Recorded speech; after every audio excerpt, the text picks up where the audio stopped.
कि आपने अपनी जिंदगी में अपनी औलाद के सामने कितनी मर्तबा आपने अपने माँ बाप का पांव दबाया है।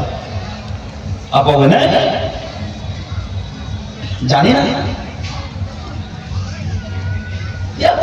आप तो हमारी हालत ये है कि अगर माँ कुछ बोल दे, बेटा एदिके आसो तो जा जा जा हमें आसो नहीं होता कि नहीं होता। अब एदिके आसो तो बाबा बोलबे जा जा दुनिया আসবো না, পড়ে পড়ে আমি আসছি, আমি পীর হাট যাচ্ছি, लेकिन আসবো না।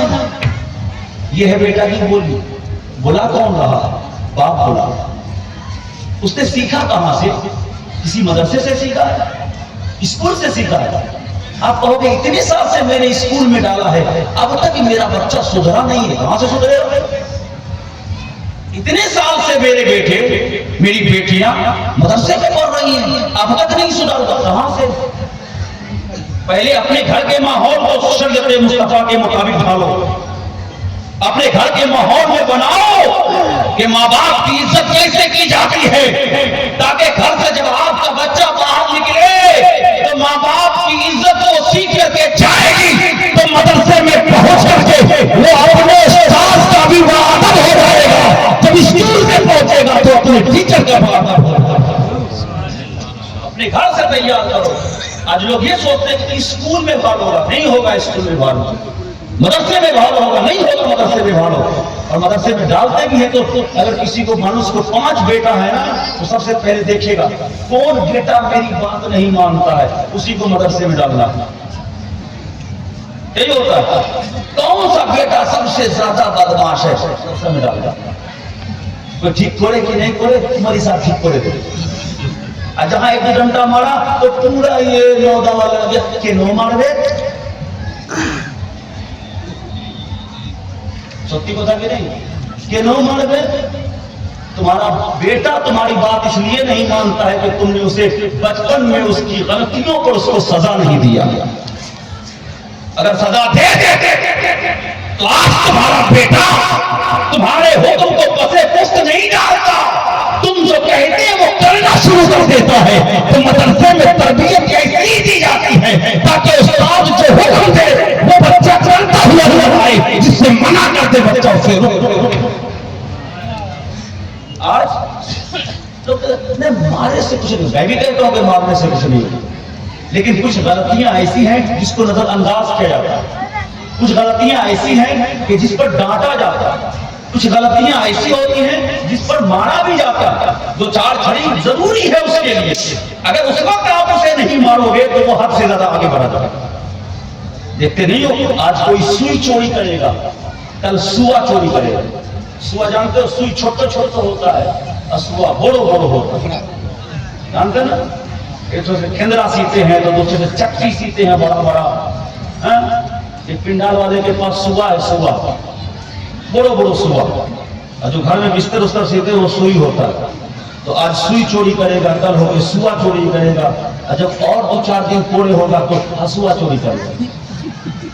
ताप दाब, जब तेरा दाब भी चोरी कर लिए, कोई पूछने और टोकने वाला नहीं है, तो तलवार चोरी कर लिया। जब तलवार भी चोरी कर ली है, कोई पूछने टोकने वाला नहीं है, सीधा एक कैसे चोरी कर लिया। अब तक छुरी चोरी करता था, दाब चोरी करता था, अब डायरेक्ट बंदूक चोरी करता है। क्यों ऐसा हुआ? इसलिए कि तुमने जब ही उसने सुई चोरी की थी ना, तुमने उसकी सरदनी सुनी, उसे डांटा नहीं, उसे तुमने सजा नहीं दी। अगर उसी वक्त सजा दे देते और वो तौबा कर लेता, फिर वो बच्चा चोर नहीं बनता। अदब सिखा देते तो मुस्तफा का गुलाम बनता, अदब सिखा देते तो मुस्तफा का गुलाम बनता। आज लोग मौलवियों को बदनाम करते हैं, ये मौलवी साहब ने बहुत मानता है। अल्हम्दुलिल्लाह मैं तो ये कहता हूं कि मदरसे के बच्चे चाहे जैसे भी हो, चाहे जैसे भी हो, अपने उस्ताद की जितना अदब करते हैं उतना स्कूल के स्टूडेंट भी अपने टीचर की अदब नहीं करते। ये बात हक है। चाहे आप इधर से भी कान से निकाल लो या सुनो या ना सुनो, लेकिन ये बात हकीकत है कि चाहे जैसे भी हो, छड़ी के जोर पर हो, जुबान के जोर पर हो या आंख के जोर पर हो, चाहे जैसे भी हो, अभी भी जितना अदब मदरसे के बच्चों के अंदर होता है उतना अदब स्कूल के बच्चों के अंदर नहीं होता है। क्यों होता है? कहीं ना कहीं मुस्तफा की शरीयत की रोशनी का उसके दिलों पर असर करता है। जब असर होता है तो बच्चा मुस्तफा का गुलाम मुस्तफा का गुलाम बन जाता है। मैं तो कहता हूँ मुसलमानों, आज क्या होता है? ये तो ना माँ बाप के साथ मोर बेटा तो था मान छेने 3 साल जैसे ही होगा सो कौन स्कूले भर्ती कराओ ভালো कौन आइडियल में दीवो कि बोर्नोमाला में बहुत सारे हैं, वायुपुर है, आपके यहाँ है, शमसपुर में बहुत सारे हैं। कहाँ देंगे? भालो इंग्लिश चलता हो, भालो बांग्ला पढ़ाई होता हो, भालो बायोलॉजी पढ़ाई हो रहा हो, बेहतरीन साइंटिस्ट बने, बेहतरीन इंजीनियर बने, बेहतरीन डॉक्टर बने। लेकिन हकीकत ये है कि यहाँ का मुसलमान ये कभी नहीं सोचता कि कौन सा ऐसा अच्छा मदरसा है जहाँ पर मैं अपने बेटे को पहले डालूं ताकि वो वहां जाकर के हाफिज़े कुरान बने।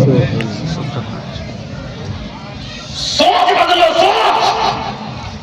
अगर कॉन्वेंट में अपने बेटे को पढ़ाओगे, पढ़ाओ, मैं ये नहीं कहता हूं कि मत पढ़ाओ, मगर मेरा कहना ये है कि दुनिया की तालीम से पहले अपने बेटे के निगाहों में, अपने बेटे के दिमाग में, अपने बेटे के सीनों में अगर किसी की घुट्टी पिलानी है तो पहले मुस्तफा की घुट्टी पिला दो। जब तक जिंदा रहेगा मुस्तफा का गुलाम उसे बांग्ला सिखाओ, नो डाउट, कोई एतराज नहीं, जो सिखाना उसे सिखाओ, अच्छी बात है, सिखाना चाहिए। बेहतरीन उसे इंग्लिश सिखाओ, इस तरीके के इंग्लिश सिखाओ कि वो जिस यूनिवर्सिटी और कॉलेज के मैदान में वो खड़ा हो जाए तो लगे कि हाँ कोई इंग्लिश नाम बोल रहा। उसे सिखाओ बायोलॉजी, उसे सिखाओ साइंस, सारी फलसफी को उसे सिखाओ, फलसफों को सारी चीजें सिखाओ, मगर उन तमाम चीजों को तो सिखाओ, लेकिन सबसे पहले नियत ये करो कि सबसे पहले मेरी औलाद मदरसे में जाकर कुरान पाक की तिलावत करना सीख ले।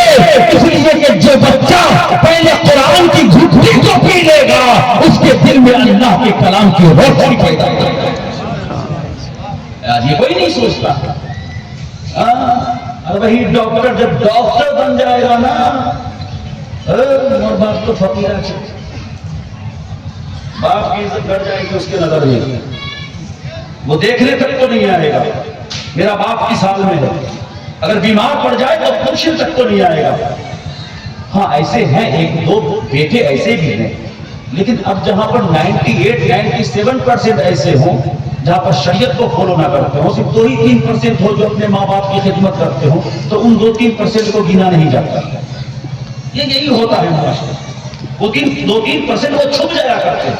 हाँ ऐसे भी हमारे मुआशरे में हो कि आज भी कुछ लोग ऐसे हैं जो अपने माँ बाप की खिदमत किया करते हैं, और यही वजह तो है कि आज भी दुनिया ये चल रही है, ये ऐसे ही नेक लोगों के ही कदम का असर है जिसकी वजह से आज ये दुनिया चल रही है। वरना अगर नेकी ना हो तो फिर दुनिया ही खत्म हो जाएगी। मुसलमानों अपने बच्चों को तालीम दो, दुनिया की हर तालीम सिखाओ, जो बनाना है उसे बनाओ, लेकिन सबसे पहले जरूरत इस बात की है कि उसे मुस्तफा की शरीयत सिखाओ। कम से कम कुरान इतना जरूर सिखाओ कि जब वो जवान हुए नमाज पढ़ने के लिए खड़ा हो जाए तो फिर वो सूरह फातिहा की भी बेहतरीन से तिलावत भी कर सके, और जहां से जो चाहे कोई सूरा पढ़ करके वो अपनी नमाज को सही भी कर ले, मुकम्मल भी कर ले, और अल्लाह के हुजूर में कबूल भी करवा ले। तो आजकल ऐसे ऐसे पक्का आम है, पक्का आम, इसको हकीकत में कुरान शरीफ की तिलावत करने बोल दिया जाए तो सही मखरज की अदायगी के साथ वो कुरान शरीफ नहीं पढ़ सकते।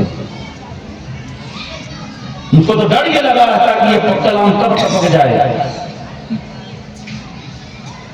ये हकीकत है, और हम सीखने भी नहीं जाएंगे, क्योंकि सीखने जाएंगे तो मेरे स्टेटस का क्या हाल होगा, लोग क्या कहेंगे, इतना बुरा होगा नमाज नहीं पढ़ता था क्या, लोग क्या कहेंगे, हम इसी रंग में रंगे। लोग क्या कहेंगे? मुसलमानों ये मत देखो कि लोग क्या कहेंगे, ये देखो कि जब रब के हुजूर में खड़े होंगे तो मेरा रब क्या कहेगा। ये सोचो ना, ये सोचोगे तो तुम्हारी जिंदगी के हर गिरा तुम्हारी जिंदगी में खुलते हुए नजर आएगा।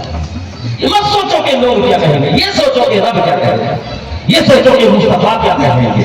तो मुसलमानों अपनी जिंदगी को बेहतर से बेहतर बनाएंगे और आप देखेंगे आज ही की शब यकीनन आप देखेंगे कि 3 बच्चा जो यहां से फारिग हुआ, कुरान पाक जिस बच्चे ने हिफ्ज किया, आप सब मिलकर करके यहां आए हो तो उन बच्चों के हक में दुआ करें कि अल्लाह रब्बुल इज्जत ने जब उसे हाफिज कुरान बनाया है तो कुरान की हिफाजत करने की तौफीक भी अता फरमाए। आमीन। आप सब मिलकर के दुआ करो, क्योंकि पता नहीं किसकी दुआ रब कबूल कर लेगा, ये किसी को पता नहीं।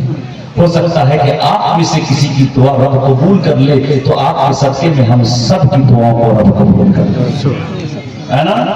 तो दुआ कीजिए कि अल्लाह रब्बुल इज्जत उस हाफिज कुरान ने जो हिफ्ज से कुरान किया है, जो कुरान को याद किया है, दुआ कीजिए अल्लाह रब्बुल इज्जत उसे उस कुरान पाक को याद रखने की भी तौफीक और रफीक।